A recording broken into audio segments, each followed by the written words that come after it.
Hello everyone, a very warm welcome to Byju's government exam prep. आज के video में हम चर्चा करेंगे about this day in history, यानी कि 18 अक्टूबर को घटित होने वाली वो सारी घटनाएं जो गवर्नमेंट एग्जाम के दृष्टिकोण से बहुत इंपॉर्टेंट हैं, बहुत ज्यादा क्रूशियल हैं। So let us have a look at the first event of the day, and the first event is Alaska day. हर साल अलास्का डे फेस्टिवल एक ऐसा त्योहार है जो सेलिब्रेट किया जाता है in the city of Sitka in Alaska to mark the anniversary of transfer of Alaska from Russia to the United States of America. 1867 मार्च को यूनाइटेड स्टेट्स ने $7.2 मिलियन के प्राइस पे अलास्का को रशिया से खरीद लिया था, and the formal transfer of power of Alaska to United States happened on 18th October 1867. The reason why Russia sold Alaska to US is because after having faced defeat in the Crimean War, Russia के लिए Alaska का defence provide कर पाना बहुत मुश्किल हो रहा था। Russia had a feeling that United Kingdom will attack Alaska and it will also try to capture it. इस वजह से because of lack of defense potential, Russia ने फैसला किया कि अलास्का को यूनाइटेड स्टेट्स को ट्रांसफर कर दिया जाएगा। अगर यूनाइटेड स्टेट्स के दृष्टिकोण से बात की जाए तो ये एक बहुत ज्यादा लाभदायक डील थी यूनाइटेड स्टेट्स के लिए, because in terms of area Alaska today it's the largest area of United States of America. Alaska आज के संदर्भ में यूनाइटेड स्टेट्स का एक नदर्न मोस्ट और वेस्टर्न मोस्ट स्टेट है, जहां बहुत ज्यादा rich reserves of minerals, oil and gas and crude oil पाए जाते हैं। Because of this, the contribution of Alaska to US economy is also commendable. Capital city Alaska की है जुनाउ, और the biggest city of Alaska happens to be Anchorage. The capital city is Juneau and the biggest city in terms of area is Anchorage. अगर बात की जाए Alaska की currency की, so that is American dollar. इसके साथ दोस्तों चलते हैं अपने अगले फैक्ट की तरफ, जो हुआ था 1922 में with the establishment of British broadcasting corporation. Now जिसको कि हम पॉपुलरली BBC न्यूज के नाम से जानते हैं, वो BBC एक ऐसा पब्लिक सर्विस ब्रॉडकास्टर है जिसके हेडक्वार्टर्स है लंदन में, और ये वर्ल्ड का लार्जेस्ट पब्लिक ब्रॉडकास्टर है in terms of the number of people और the number of employees who work in this company. BBC बहुत सारे television channels which is about news and entertainment उनको ब्रॉडकास्ट करता है, और some famous channels broadcasted by the BBC are BBC 1, BBC 2 and flagship television channels such as BBC 4, BBC news, BBC Parliament, और दो बच्चों के यानी कि चिल्ड्रन के बहुत फेमस चैनल्स हैं जैसे कि CBBC एंड CBees। ये सारे ही BBC के द्वारा रन किए हुए चैनल्स हैं, और हम जानते हैं दैट इसका कंट्रीब्यूशन हमें लेटेस्ट न्यूज पहुंचाने में, तरह तरह के इंफॉर्मेटिव डॉक्यूमेंट्रीज प्रोड्यूस करने में बहुत ज्यादा सराहनीय है। Let's move on to the third fact of today and which deals with the death of Thomas Alva Edison. अब 1931 में 18 अक्टूबर की ही दिनांक को थॉमस अल्वा एडिसन, जो कि अमेरिका के जाने माने इन्वेंटर और जाने माने बिजनेसमैन साइंटिस्ट हैं, उनका निधन हो गया था बिकॉज ऑफ डायबिटीज। उनका निकनेम है the wizard of Menlo park. You can always get a one-line question on this कि किसको दिया गया था the title of Wizard of Menlo Park, तो ये है no other than your Thomas Alva Edison, क्योंकि in the Menlo Park area itself इनके बहुत ज़्यादा contributions, बहुत ज़्यादा discoveries हुए हैं, and also he is very very well known for discovering three things. One is the phonograph, other is the motion picture camera, and third is the early version of electric light bulb. आज भी हर साल US में 11 फरवरी के दिन national inventors day celebrate किए जाता है to commemorate the birthday of Thomas Alva Edison. इन्होंने न्यूयॉर्क में एक बहुत फेमस रिसर्च लेबोरेटरी की भी स्थापना की थी, जिसको बाद में इन्वेंशन फैक्ट्री के नाम से बुलाया गया। कैलिफोर्निया में लेक थॉमस ए एडिसन एक फेमस लोकेशन है जिसका नाम थॉमस अल्वा एडिसन के ऊपर ही रखा गया है, और जो रखा गया था 75th एनिवर्सरी को सेलिब्रेट करने के लिए of his invention of the incandescent light bulb. Again Alaska में एक माउंट एडिसन नाम की जगह है जिसका नाम भी थॉमस अल्वा एडिसन के ऊपर ही रखा गया है। The next fact that we are dealing with today is about Azerbaijan. किस प्रकार से 1991 में अजरबैजान ने अपनी इंडिपेंडेंस घोषित की थी from the control of Soviet union, और इसकी वजह ये थी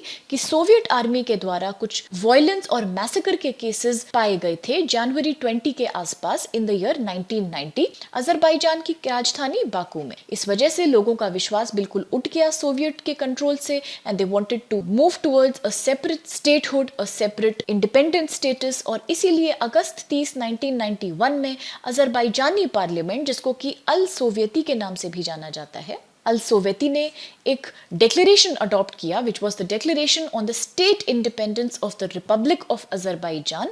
और ये डिक्लेरेशन यूएसएसआर के डिसोल्यूशन के कुछ समय पहले ही हुआ था, यानी कि सेम ईयर 1991 में हुआ था। नाउ फॉर्मली जो सुप्रीम काउंसिल ऑफ अजरबैजान है उसने डिक्लेरेशन ऑफ इंडिपेंडेंस को अडॉप्ट किया था 18 अक्टूबर 1991 में and eventually the country became an independent entity।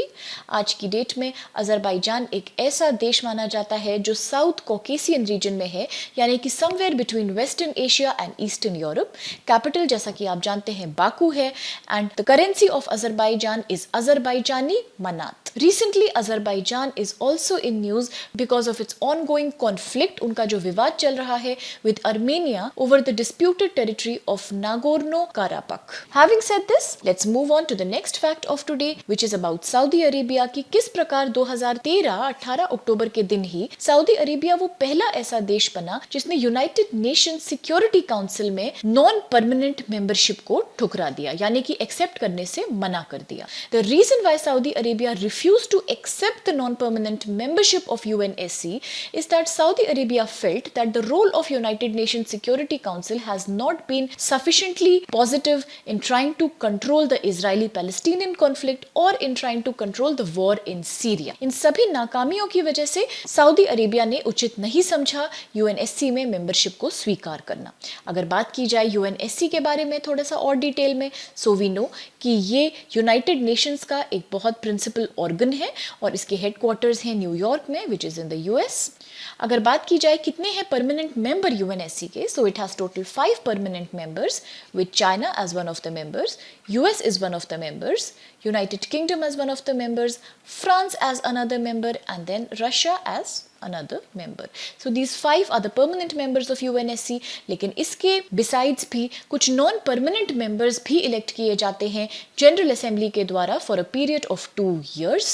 एक और बहुत इंटरेस्टिंग फैक्ट ये है दोस्तों कि इंडिया को recently United Nation Security council में नॉन परमानेंट मेंबरशिप मिली है beginning from the January 21, that is January 2021 for a period of 2 years।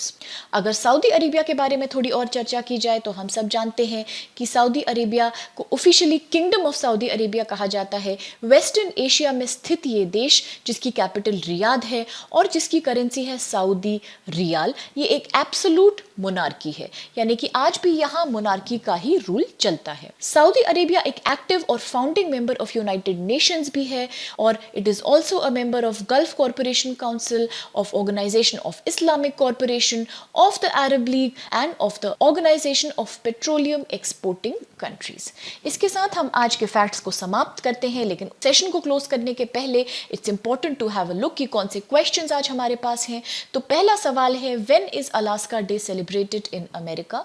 Options है ए 8 अक्टूबर, बी 18 अक्टूबर, सी 17 अक्टूबर, डी 9 अक्टूबर। अगला सवाल है in which year was the BBC established। किस साल हुई थी BBC की स्थापना।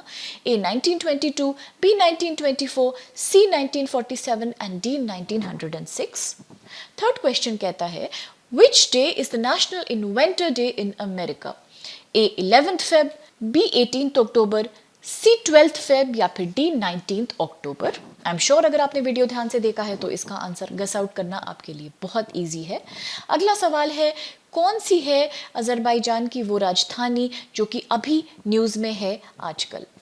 ऑप्शंस है ए बाकू, बी यारेवान, सी मॉस्को, डी अंकारा। सही ऑप्शन आप जरूर चुन पाएंगे अगर आपने हमारे साथ ठीक से प्रॉपरली डिस्कशन में भाग लिया हो तो। नेक्स्ट क्वेश्चन है which place is the dispute between Azerbaijan and Armenia. कहाँ है वो स्थान जिसको लेके बहुत ज़्यादा विवाद चल रहा है between Azerbaijan and Armenia. Options are A Nagorno Karabakh, B Jerusalem, C Shrag and D Khosrov. Next question says for which period India has been made a temporary member of the United Nations Security Council। Options are A 2021 to 22, B है 2022 से 2024, C है 2020 से 21 और last option है 2019 से 2021। अगला सवाल है, कितने हैं टोटल सदस्य in the United Nation Security Council? Options are 1 5, 2 10, C 15 and 4 20। इसके साथ हम आज के सेशन को समाप्त करते हैं। आई स्ट्रांगली सजेस्ट कि आप सब इन सवालों के जवाब का उत्तर जरूर अटेम्प्ट करिएगा, और अगर कुछ कंफ्यूजन है तो जाके वीडियो में एक बार फिर से चेक करिएगा कि कहाँ और कैसे हमने इन फैक्ट्स पे चर्चा की है। Thank you so much for being a part of the session. Thank you.